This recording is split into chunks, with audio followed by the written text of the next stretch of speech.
C'est quoi la bourse? La bourse est un marché organisé où s'effectue l'échange de valeurs mobilières. Concrètement, la bourse met en contact les entreprises à la recherche de fonds pour financer leurs investissements et les agents économiques disposant d'un excédent d'épargne, généralement les ménages, qui souhaitent le placer dans des valeurs mobilières. Quels sont les intervenants sur le marché boursier? 1. La société gestionnaire SGBVC. C'était une société anonyme dont le capital est détenu exclusivement et à parts égales par l'ensemble des sociétés de bourse. Elle est passée d'un statut d'établissement public à celui de société privée dans le cadre d'une concession approuvée par le ministère des Finances. 2. Les sociétés de bourse. Étant seules habilitées à exécuter les transactions sur les valeurs mobilières inscrites à la Bourse des valeurs, les SDB ont 5 activités principales. Négociation des ordres d'achat et de vente sur le marché. Collecte des ordres directement de la clientèle ou par l'entremise d'établissements bancaires. Garde des titres. Conseil en opérations boursières.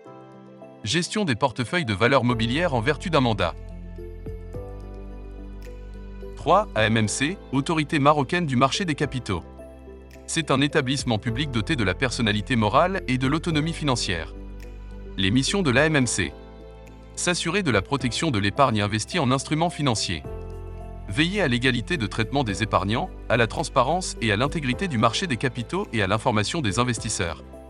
S'assurer du bon fonctionnement du marché des capitaux et veiller à l'application des dispositions législatives et réglementaires. Assurer le contrôle de l'activité des différents organismes et personnes soumis à son contrôle. Assurer le respect de la législation et de la réglementation en vigueur relative à la lutte contre le blanchiment des capitaux, par les personnes et les organismes placés sous son contrôle.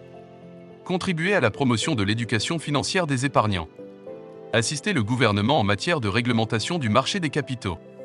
4. Les OPCVM, les SICAV et FCP.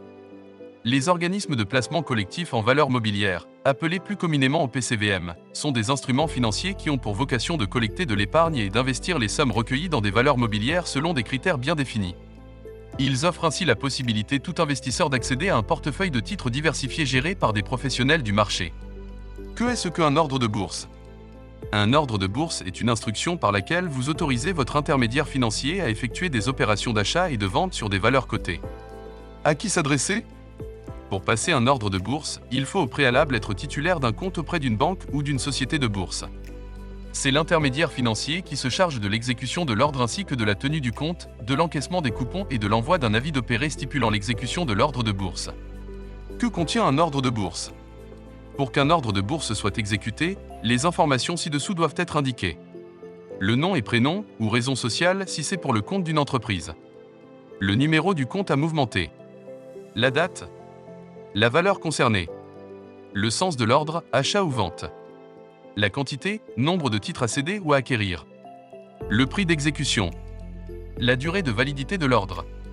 L'ordre peut être passé par écrit, fax ou ordre signé, ou par téléphone, suivi d'une confirmation écrite. À quel prix passer un ordre de bourse? Indispensable, le prix est l'un des éléments les plus importants lors de la passation d'un ordre. Il existe 3 types d'ordres, au prix du marché, à prix limité et au marché. Libellez votre ordre au prix du marché. Vous pouvez opter pour cette formule lorsque vous tenez à ce que votre ordre soit exécuté et fixé au meilleur prix au moment de son arrivée sur le marché. Ainsi, dans la situation d'un acheteur, le prix auquel vous êtes disposé à acheter sera égal à la meilleure offre de vente présentée au marché. Dans la situation d'un vendeur, le prix auquel vous souhaitez vendre sera égal au prix de la meilleure offre d'achat disponible sur le marché. Vous avez alors la priorité sur le marché dès l'arrivée de votre ordre. Toutefois, si votre ordre n'est exécuté que partiellement, le reliquat est automatiquement transformé en ordre à prix fixe, égal au cours d'exécution partielle de votre ordre. Libellez votre ordre à prix limite. Cette formule vous permet de maîtriser votre prix d'achat et de vente. Dans la situation d'un acheteur, le prix sera égal au prix maximal auquel vous êtes disposé à acheter. Dans la situation d'un vendeur, le prix sera égal au prix minimal auquel vous acceptez de vendre. L'ordre à prix limité n'est exécuté totalement ou partiellement que si le marché le permet. Libellez votre ordre au marché. Vous pouvez choisir cette formule lorsque vous tenez absolument à ce que votre ordre soit prioritaire sur tous les autres types d'ordres. L'ordre au marché ne porte aucune indication de prix. Votre ordre sera exécuté selon les conditions du marché, quel qu'en soit le prix et donc à différents prix. Ainsi, Pour l'achat, l'ordre sera exécuté face aux meilleures offres de vente et ce, jusqu'à épuisement de la quantité renseignée. Pour la vente, l'ordre sera exécuté face aux meilleures offres d'achat et ce, jusqu'à épuisement de la quantité renseignée. Quelle validité pour un ordre de bourse? L'ordre de bourse doit être assorti de l'une des validités suivantes. Jour. L'ordre de bourse expire à la fin de la séance de bourse s'il n'est pas exécuté le jour même de son émission. À durée déterminée. La validité de l'ordre varie entre 2 et 30 jours calendaires. À révocation. L'ordre de bourse expire à la fin du mois en cours. Quel est le cheminement d'un ordre de bourse? L'ordre de bourse passe nécessairement par les étapes suivantes.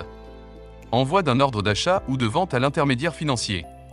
Si l'intermédiaire est une banque, l'ordre de bourse est automatiquement transféré à la société de bourse. Transmission de l'ordre de bourse vers le marché boursier par le négociateur de la société de bourse. Lorsque l'ordre de bourse est exécuté, un avis d'opérer est transmis au client. Si l'ordre de bourse est un ordre d'achat, le compte titre du client est crédité et le compte espèce débité en J+3, J étant le jour de la transaction. Si l'ordre de bourse est un ordre de vente, le compte titre est débité et le compte espèce est crédité dans les mêmes délais, J+3. Différence entre actions et obligations. Les actions. Une action est un titre de propriété avec des spécificités propres. Chaque action d'une entreprise représente une fraction du capital social de celle-ci et fait de son détenteur, l'actionnaire, l'un des propriétaires de l'entreprise. Celui-ci peut donc participer à l'Assemblée générale annuelle des actionnaires, où les discussions portent sur l'orientation et la gestion de l'entreprise. En règle générale, lors de la création d'une société, des actions non cotées sont émises pour constituer son capital social. Si l'entreprise décide de s'introduire en bourse, ces actions seront alors cotées sur les marchés financiers. Les obligations.